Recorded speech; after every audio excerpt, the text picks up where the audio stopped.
Hi all, இன்னைக்கு நம்ம பேஜில் பார்த்தீங்கன்னா சோயாவில் வந்துட்டு நம்ம வந்து பொரியல் செய்ய போகிறோம். அது எப்படி செய்யறதுங்கிறது பார்த்துடலாம். அதுக்கு பார்த்தீங்கன்னா 200 கிராம் சோயா வந்து எடுத்து வச்சிருக்கேன். வேக வச்சு எடுத்து வச்சிருக்கேன். சோயா நல்லா தண்ணியெல்லாம் புழிஞ்சு எடுத்து வச்சிருக்கேன். அடுத்தது பார்த்தீங்கன்னா கருவேப்பிலை, மல்லித்தலை, ஒரே ஒரு பச்சை மிளகாய் எடுத்திருக்கேன் காரத்துக்கு.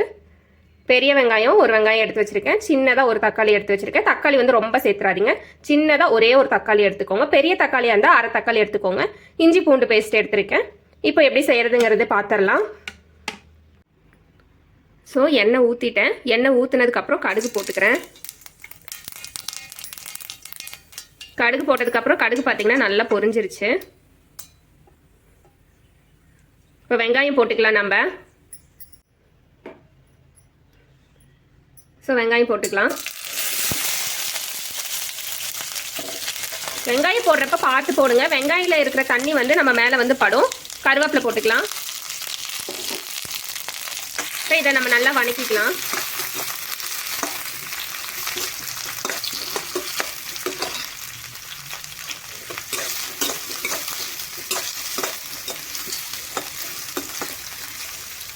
ஸோ வெங்காயம் வந்து கண்ணாடி பதத்தளவுக்கு வணங்கினா போதும். ரொம்ப ப்ரௌன் கலர் அளவுக்கு வணங்க விடாதீங்க.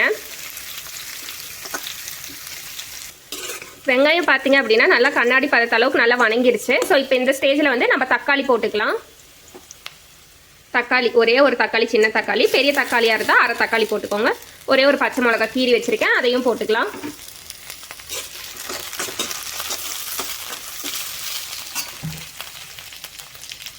தக்காளி வதங்கிறதுக்கு கொஞ்சமாக உப்பு போட்டுக்கிறேன். நல்லா எல்லா பக்கமுமே கலந்து விடுங்க. அப்போ தான் நம்ம போட்டிருக்க உப்பு வந்து நல்லா வெங்காயம் தக்காளியோட எல்லாம் பிடிக்கும்.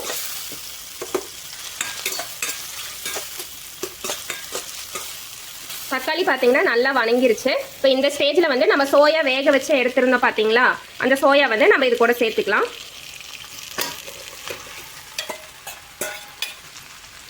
மஞ்சத்தூள் வந்து கொஞ்சமாக சேர்த்துக்கிறேன். 1/4 ஸ்பூனுக்கும் கம்மியாக சேர்த்துக்கிறேன் மஞ்சத்தூள்.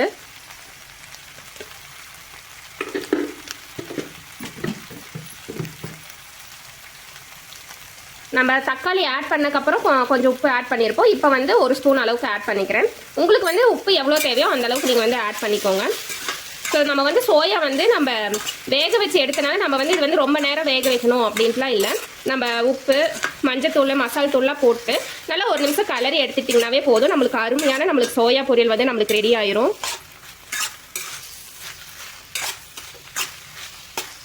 வீட்டில் அரைச்ச குழம்பு மசால் தூள் இது மட்டும் நான் சேர்த்துக்கிறேன். 1.5 ஸ்பூன் சேர்த்துக்கிறேன். உங்களுக்கு காரம் வந்து எந்த அளவுக்கு தேவையோ நீங்கள் அந்த அளவுக்கு சேர்த்துக்கோங்க. ஸோ நான் இதில் பார்த்தீங்கன்னா மிளகாய் தூள் எதுவுமே சேர்க்கல. இந்த ஒரே ஒரு மசால் மட்டும்தான் சேர்த்துருக்கேன். சேர்த்துட்டு நல்லா அடுப்பை வந்து சிம்மில் வச்சுட்டு நல்லா 1 நிமிஷத்துக்கு கலந்துக்கோங்க.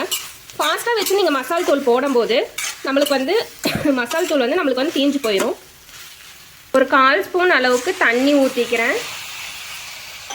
இந்த தண்ணி ஏன் ஊற்றுறேன் அப்படின்னு பார்த்தீங்கன்னா, நம்ம போட்டிருக்கோம் பார்த்தீங்களா மசால் தூள், அப்போ தான் அது வந்து எல்லா பக்கமுமே பிடிக்கும். ஸோ அதனால் வந்து நான் ஒரு 1/4 ஸ்பூன் ஊற்றிக்கிறேன். மூடி வச்சு வேக வச்சிடலாம். அடுப்பை வந்து இந்த ஸ்டேஜில் கொஞ்சம் ஃபாஸ்ட்டாக வச்சுக்கோங்க.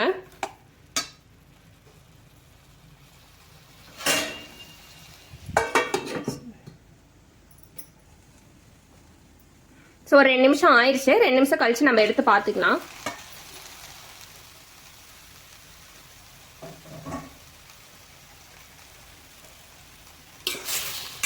ஸோ நம்மளுக்கு பார்த்தீங்கன்னா தண்ணி எல்லாமே நம்மளுக்கு இழுத்துருச்சு. உங்களுக்கு தெரியுது, தண்ணி எல்லாமே வத்திருச்சு. ஸோ போதும். ஸோ நம்ம வந்து இதை வந்து நம்ம இறக்கிக்கலாம். இறக்கிறதுக்கு முன்னாடி பார்த்தீங்கன்னா நம்ம வந்து மல்லித்தலை வந்து நம்ம சேர்த்துக்கலாம்.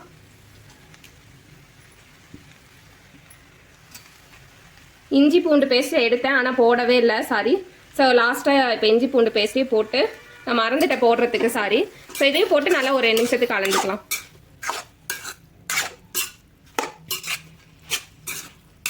ஸோ வந்துட்டு நீங்கள் வந்து நினைப்பீங்க வெங்காயம் தக்காளி வதங்கும் போதே இஞ்சி பூண்டு பேஸ்ட் போடணும், லாஸ்ட்டாக போடுறீங்க அப்படின்னு கேட்பீங்க. ஸோ அதெல்லாம் ஒன்றும் பிரச்சனை இல்லை. நான் போடுறதுக்கு வந்து மறந்துட்டேன். ஸோ அது பச்சை வாசம் போனதுக்கப்புறம் நம்ம வந்து இறக்கிக்கலாம். ஓகேங்களா?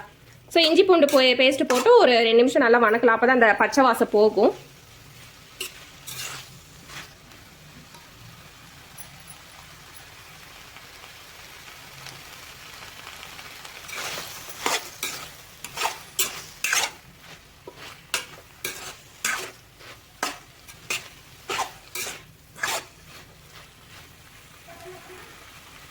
ஸோ இஞ்சி பூண்டோட பச்சை வாசம் வந்து நம்மளுக்கு போயிடுச்சு. ஸோ இந்த டைமில் வந்து நம்ம அடுப்பை ஆஃப் பண்ணிட்டு நம்ம இறக்கிடலாம். நீங்களும் ஒரு டைம் உங்கள் வீட்டில் வந்து சோயா பொரியல் இந்த மாதிரி செஞ்சு பாருங்கள். செஞ்சு பார்த்துட்டு எப்படி இருந்துச்சுன்னு கமெண்ட்ஸில் சொல்லுங்கள். தேங்க்யூ.